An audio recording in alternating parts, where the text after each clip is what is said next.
நமக்கு இந்த திருக்குறள் போற்றி வந்து தந்துள்ளார்கள்.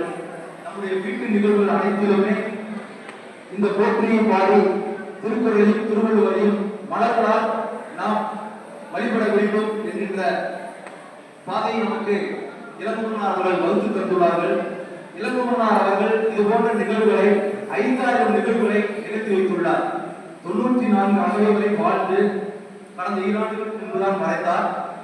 அவருடைய வாழ்க்கையில் திருக்குறளை ஆய்ந்து, திருக்குறளை ஆய்வு செய்து, திருக்குறளை வளர்த்து, திருக்குறள் கருத்துக்களை, திருக்குறள் நூல்களை இயற்றி, இது போன்ற வீட்டு நிகழ்வுகளையும் திருக்குறள் நெறியில் 5000 நிகழ்வுகள், ஒன்றில்லை இரண்டல்ல, 5000 நிகழ்வுகளை நமக்கு நடத்தி தந்து நமக்கெல்லாம் வழிகாட்டி சென்றுள்ளார்.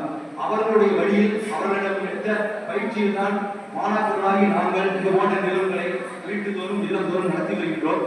அந்த அடிப்படையில் முதுபெரும் அறிஞரும் எங்களது ஆசானுமாகிய முனிவர் இளங்குமரன் ஐயா அவர்கள் இயற்றிய 108 திருக்குறள் போற்றியை இப்பொழுது அந்த ஒளிநாடாவில் ஒழிக்க மணமக்கள் மலர்களால் திருவள்ளுவரையும் திருக்குறளையும் மலர் தூவி வணங்குவார்கள்.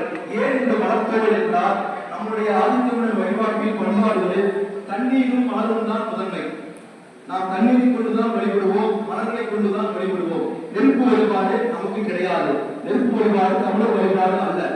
ஆனால் தான் நாம் இங்கு அனைத்துமே மலர்களாலும் நீராலும் வழிபடுவது போல் ஏற்பாடு செய்துள்ளோம். அந்த அடிப்படையில் மலர் தூவி இந்த மணமக்கள் இந்த திருவள்ளுவர் படத்தையும் திருவள்ளுவர் சிலையையும் திருக்குறளையும் மலர் தூவி வணங்குவார்கள். நீங்கள் அனைவரும் அந்த பாடலை போற்றி